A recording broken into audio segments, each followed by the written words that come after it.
Monggo Bu pinangannya.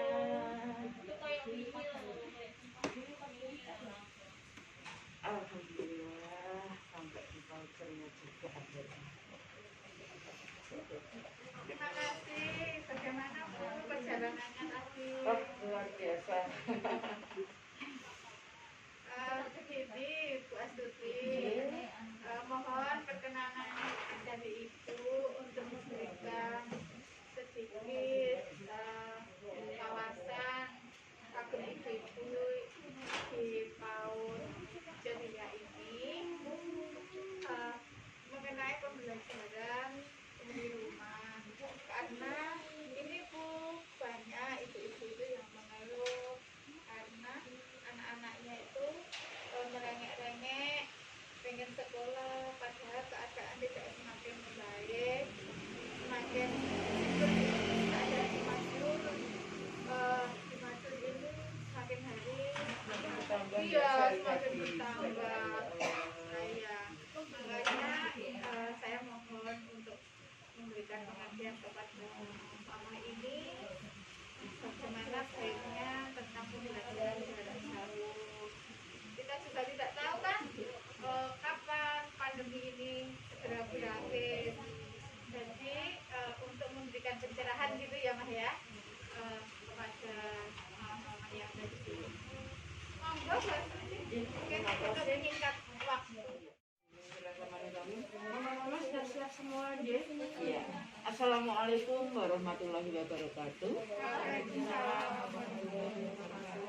Alhamdulillah, puji syukur kehadirat Ilahi Rabbi bahwasanya kita pada pagi hari ini bisa berkumpul di Pondok Ceria dalam keadaan sehat walafiat, dan acara ini bisa terwujud dan terselenggara tentunya juga atas izin Allah, karunia dan nikmatnya, baik nikmat sehat, nikmat umur panjang, dan nikmat tempat.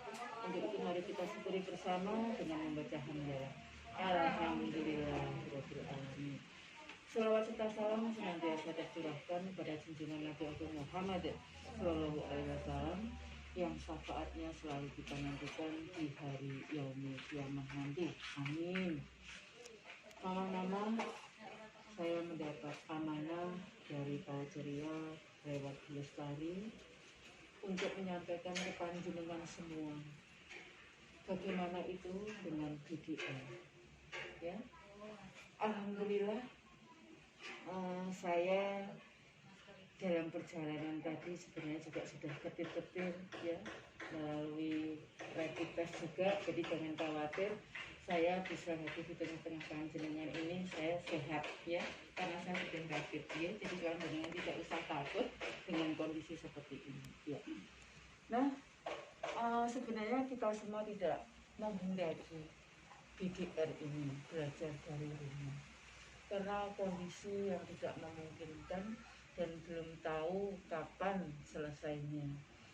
Sebenarnya saya sendiri juga sempat menangis ya, mama-mama, anak-anak belajar di rumah ya, tidak bisa bertemu dengan ibu guru, mereka hanya di rumah belajar bersama ayah, bersama ibu, kadang juga bersama kakak dan adik.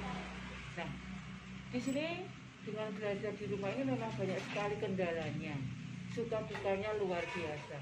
Mungkin dari panjenengan ini ada yang mau bercerita dulu sebelum saya memulai. Bagaimana suka dukanya belajar di rumah? Mungkin dari ibu siapa? Aris. Oh, Bu Aris, monggo. Coba Bu Aris mungkin bisa cerita sedikit. Iya Bu, maksudnya gini, anak-anak itu kalau di rumah itu enggak nurut ya sama orang tua. Begitu. Kalau dibilangin dulu itu mungkin entah sulitnya kayak apa, itu ya dijalankan. Tapi kalau sama orang tua itu malah bikin itu cek-cek ya. Iya begitu. Jadi kendalanya anak tidak menurut dengan mungkin orang tua. Dimana-mana seperti itu ya Bu ya. Mungkin iya. Dengan Bu siapa?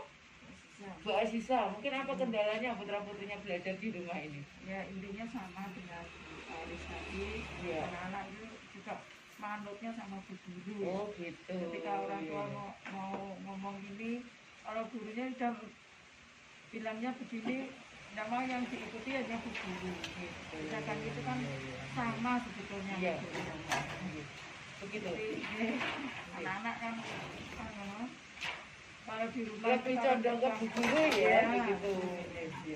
Ya. Iya. Kemudian kalau dengan ibu satunya Bu siapa? Oh, Bu Emi, nggih. Gimana dengan Bu Emi?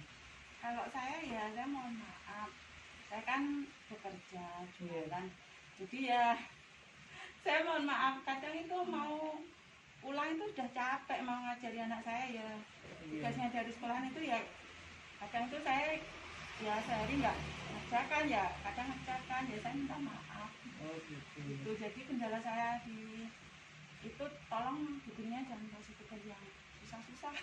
Oh gitu ya. Dari jawabannya orang tua ini saya bisa menarik kesimpulan ya sebelum saya berlanjut ke materi saya. Ternyata Bu Guru ini luar biasa. Aplaus dong untuk Bu Guru. Nah, mengapa saya bisa berkata seperti ini? Karena tadi dari Bu Aris ya, itu anaknya hanya mau menurut kalau dengan Bu Guru. Begitu juga dengan Ibu Azizah tadi. Anak-anaknya lebih condong ke Bu Guru. Kemudian Bu Emi dengan kesibukannya bekerja ternyata memberi bimbingan di rumah juga merasa kesulitan. Ya. Jadi ini Solusinya mungkin Bu Astuti bisa sedikit memberi pencerahan atau memberi solusi agar ibu-ibu itu ya yang jualan tetap bisa berjualan, betul. terus yang ibu rumah tangga bisa membimbing putra putrinya, terus yang karyawan juga bisa bekerja, Betul tetapi sekali. tugas dari ibu guru tetap bisa Iya. dilaksanakan. Begini, mama-mama ya. Sebenarnya tugas dari sekolah ini jangan dijadikan beban ya. Karena belajar dari rumah ini ya, temanya kan sudah disampaikan selama 1 minggu ke depan. Jadi panjenengan kan bisa memilih waktu untuk mengerjakannya. Tidak harus pagi, tidak harus siang, dan tidak harus malam. Jadi belajar dari rumah itu bisa sewaktu-waktu. Mungkin dalam mengumpulkan tugas pun tidak harus hari itu, ya. Tapi mungkin bisa untuk besoknya baru disampaikan. Tidak masalah, ya tidak masalah ya Mak. Mungkin panjenengan capek, semua wis gak numpuk wae. Kasihan nanti anak-anaknya seperti itu. Nah, sekarang ini justru orang tua merasakan, oh tidak ingin ini loh, mengajar anak-anak di rumah. Begitu ya, Mak? Nah, kalau dulu mungkin Bu Guru bukan memarahi sebenarnya, mengingatkan anak, jangan begini, putrane wakil di rumah, ada orang tua yang nggak setuju, akhirnya ke sekolah, kok anak saya dibenar? Sekarang setelah adanya BDR ini, panjenengan semua merasakan toh? Iya, bagaimana Bu Guru berjuang untuk mendidik putra-putri panjenengan. Nah, selama kurang lebih 6 bulan ya, 6 bulan lebih BDR ini dilaksanakan, panjenengan merasa, ya kan, oh seperti ini loh pekerjaan Bu Guru di sekolah yang ternyata mendidik anak-anak kita, ya, membuat anak-anak kita jadi pintar. Jenengan merasakan, waduh, mengenai malah di rumah jadi guru.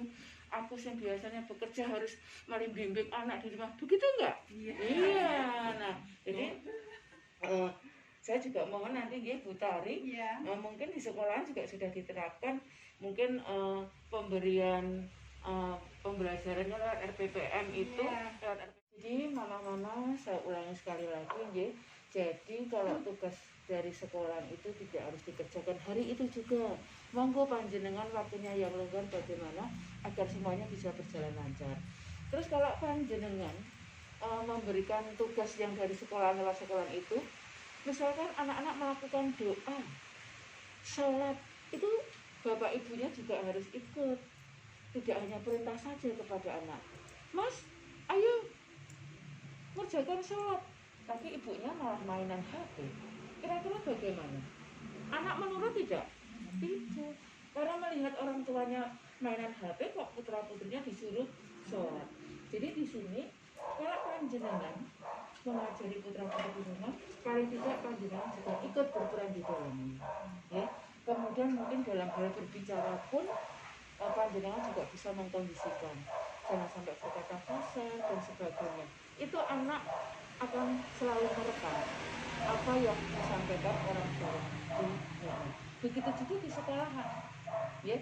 Kalau memang panjenengan ingin menjadi guru di rumah. Ngaten nggih, mama-mama. Nah, demikian materi yang bisa saya sampaikan untuk belajar dari rumah hari ini. Mudah-mudahan panjenengan bisa membimbing putra-putri di rumah. Saya yakin mama-mama adalah orang tua yang hebat. Ya, aplaus untuk mama-mama semuanya. Ya, demikian Bu Tari, monggo. Wawasan kita bagaimana pembelajaran dari rumah itu dilaksanakan.